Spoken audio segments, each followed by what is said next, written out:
Section 28. The Lender's Review, Valuation and Short Sale Approval. A few days after submitting the updated comparative market analysis, Mark received an email from the lender. He read it twice before walking into Lisa's office. "I think we're making progress." Lisa looked up. "What did they say?" The lender confirmed that the package is complete. They're ordering a broker price opinion and sending the file to the negotiator for review. Lisa smiled. "That's an important step. But this is also where many agents become impatient." Mark sat down. "I thought once the package was complete, the lender would simply approve or deny the offer." Lisa shook her head. "The lender still has several questions to answer." She opened Tom and Emily's file. "Is the seller experiencing a legitimate financial hardship? Does the offered price reflect the property's current market value? Will the proposed closing costs be approved? Are there junior liens or other title issues? And most importantly, does accepting the short sale create a better financial result than foreclosure?" Mark nodded.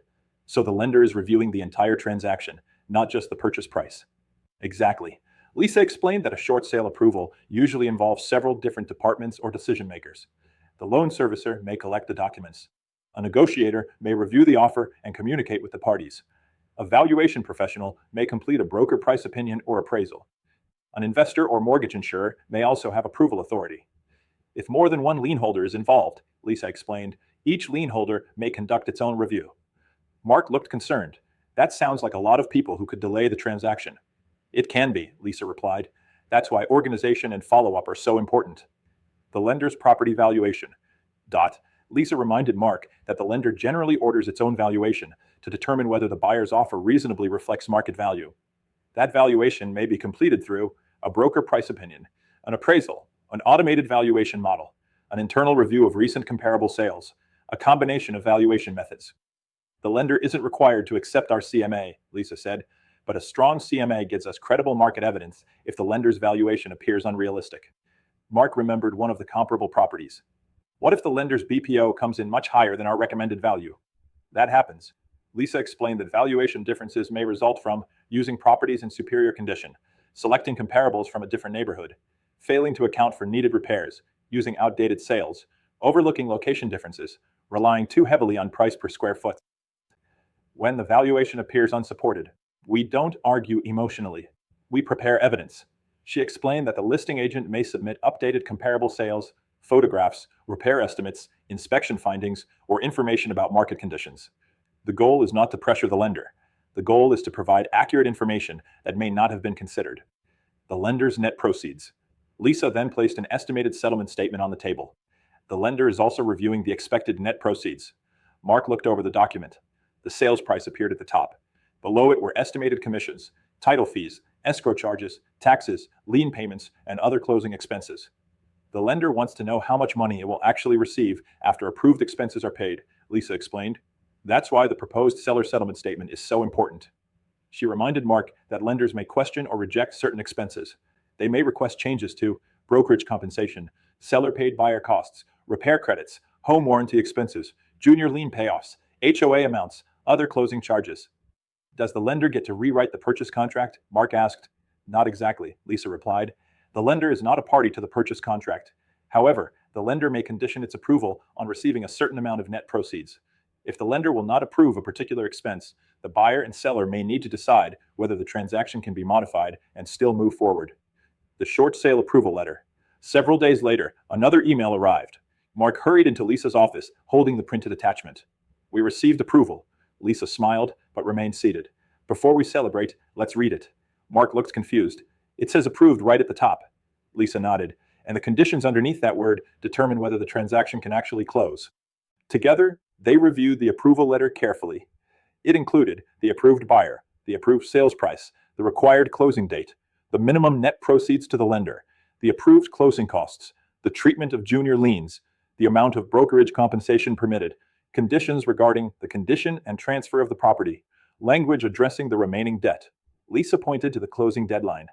"This lender is requiring the transaction to close within 30 days. Mark nodded. "That seems manageable."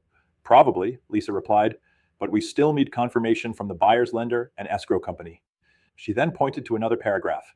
"This is why the seller should have the approval letter reviewed carefully.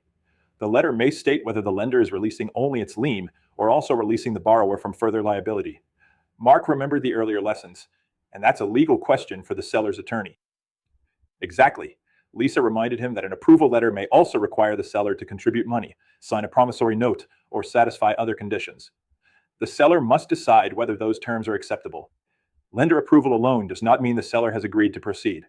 Once Tom and Emily reviewed the approval terms and obtained appropriate professional advice, they agreed to move forward. Mark prepared the required agreement notice for delivery under the contract. So this is the point when the buyer is formally notified that the seller and lender have reached an agreement, Mark said. Lisa smiled. Correct. And from this point forward, everyone must carefully follow the contract, the lender's approval conditions, and the closing timeline. Maintaining approval through closing, Lisa offered one final warning. A short sale approval is not permission to change the transaction however the parties want. She explained that material changes may require the lender's review and written approval. Examples may include a different buyer, a reduced purchase price, new seller concessions, changes to approved closing costs, a delayed closing date, a change in brokerage compensation, new liens or title issues, undisclosed payments outside escrow. Never assume the lender will accept a change just because the buyer and seller agree to it, Lisa said. Short sale approval is based on a specific transaction. Mark placed the approval letter in the file. So the approval letter becomes another set of instructions we have to follow. Exactly, Lisa smiled.